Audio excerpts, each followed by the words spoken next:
Okay, hello class. In this video, I want just to make a couple of comments about sections 3.9 and then another one's about section 3.10.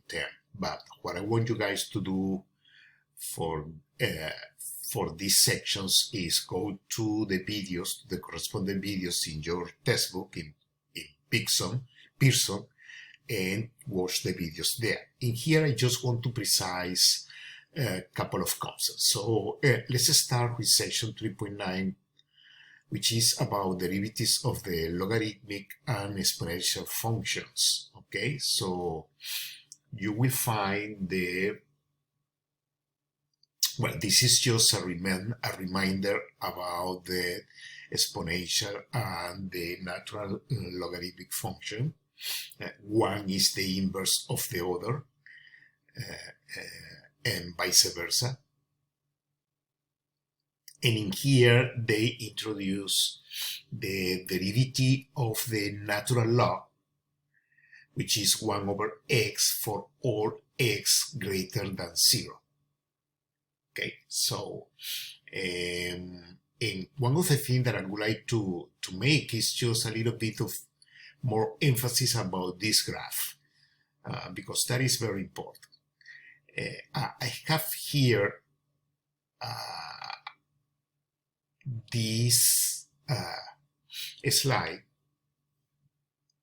and in general, this is about the logarithmic function, but this is about the exponential function. This is the one that I want to detail a little bit more. So what they say here is that the derivative of exponential functions are given by this relationship.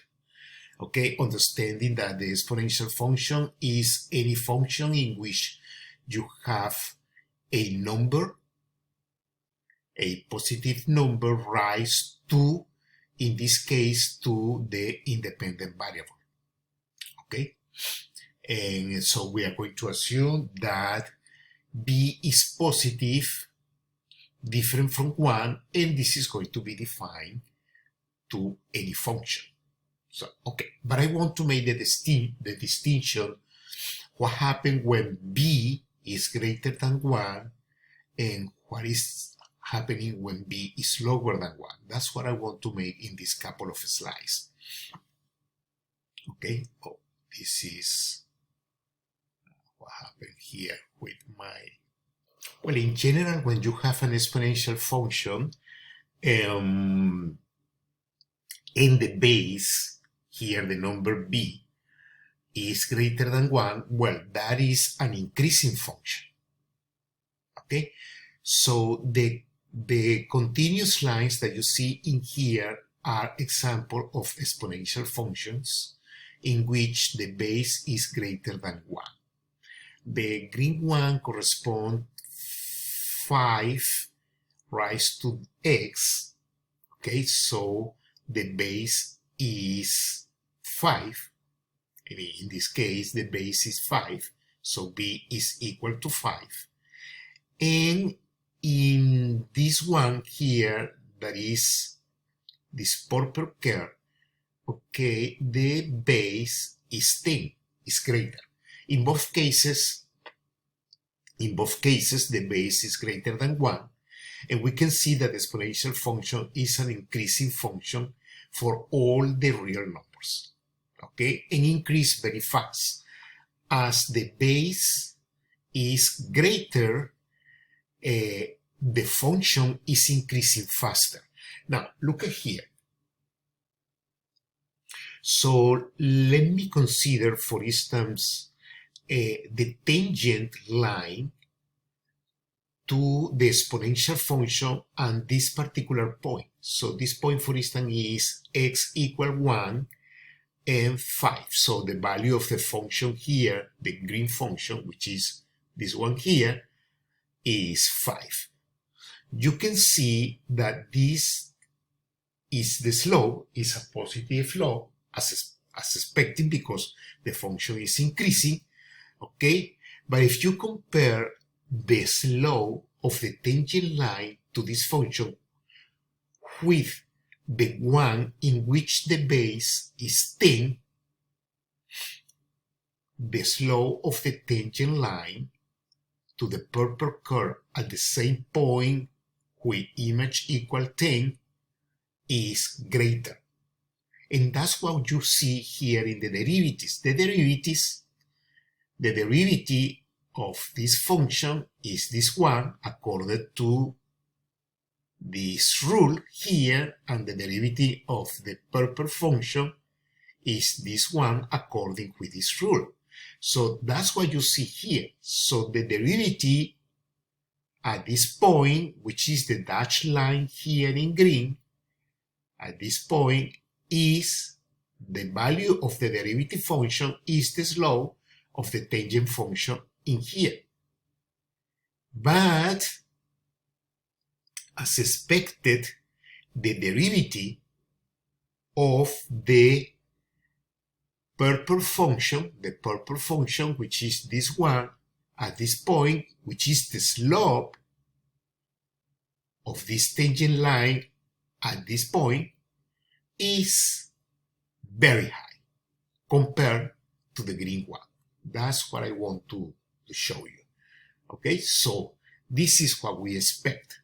So the derivative function should be also a positive function because the original function is increasing.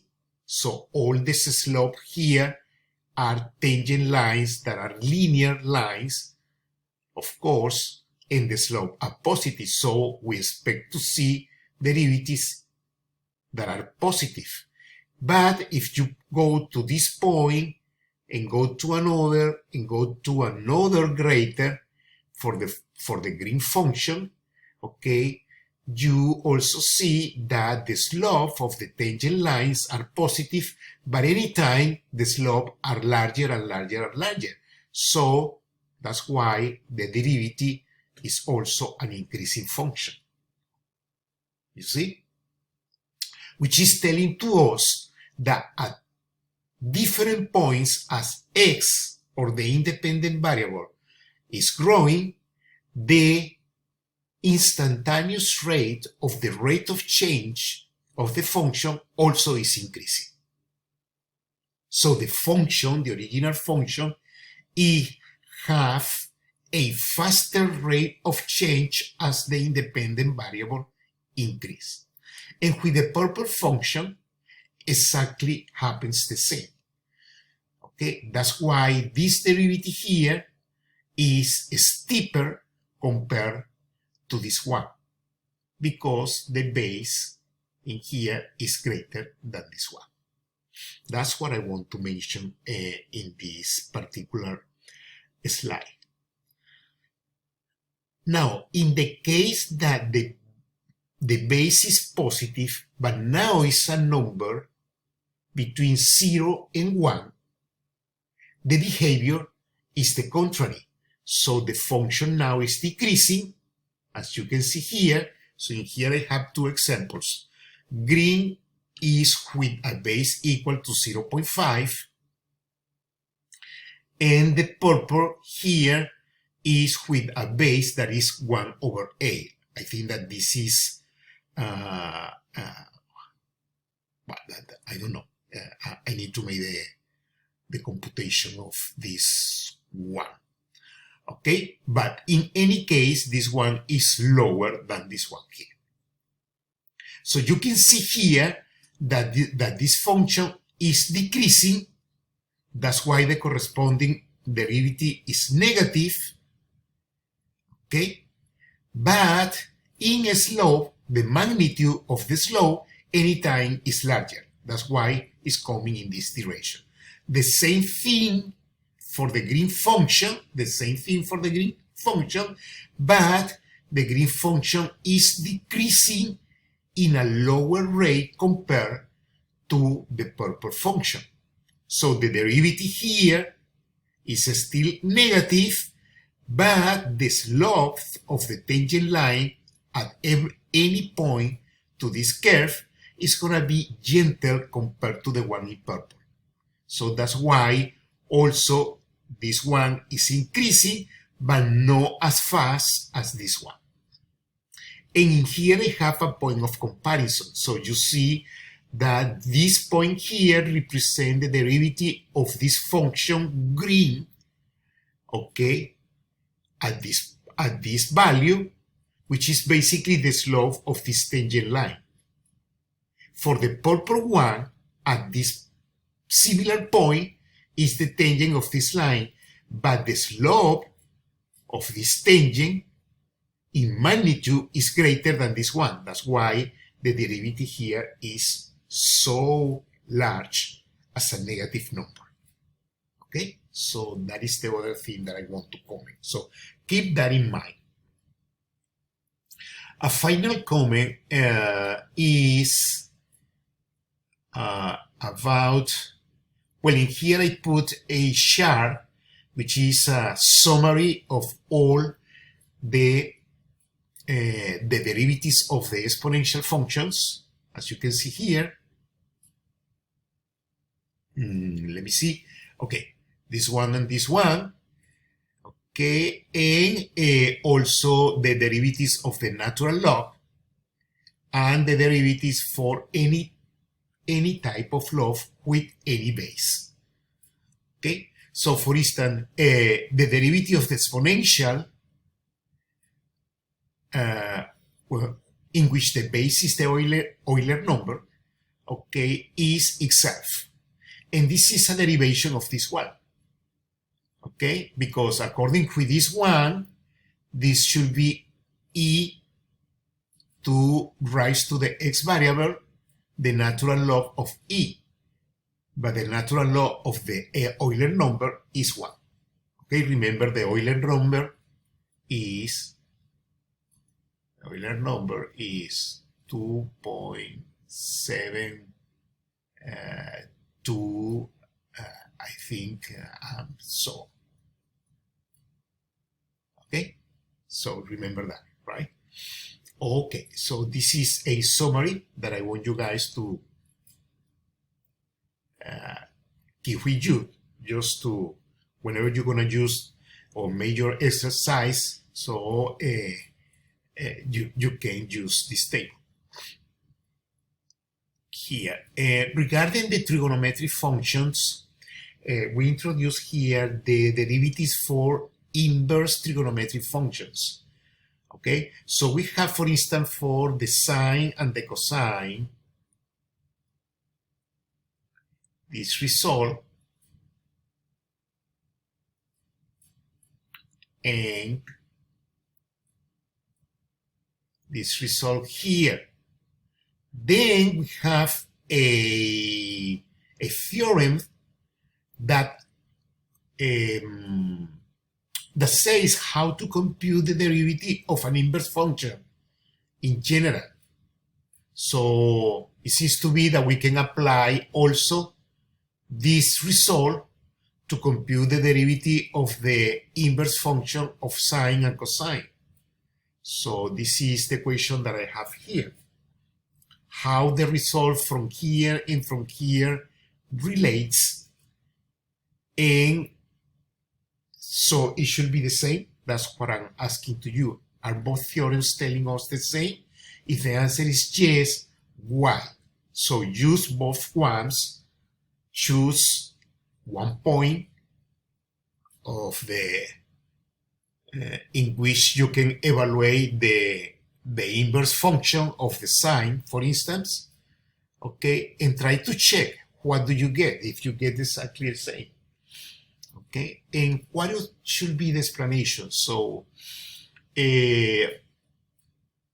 what I suggest to use in order to answer all these questions is to remember the unit circle.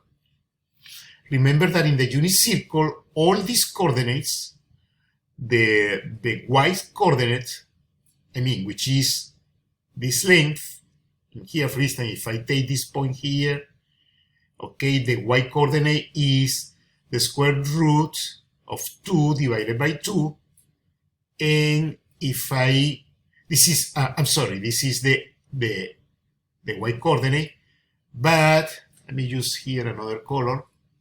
if I look at the S coordinate in here, which is this one, is going to be exactly this one. So the Y coordinate is going to represent the sine, and the S coordinate is going to represent the cosine. Now, in the unit circle, this radio is equal to 1,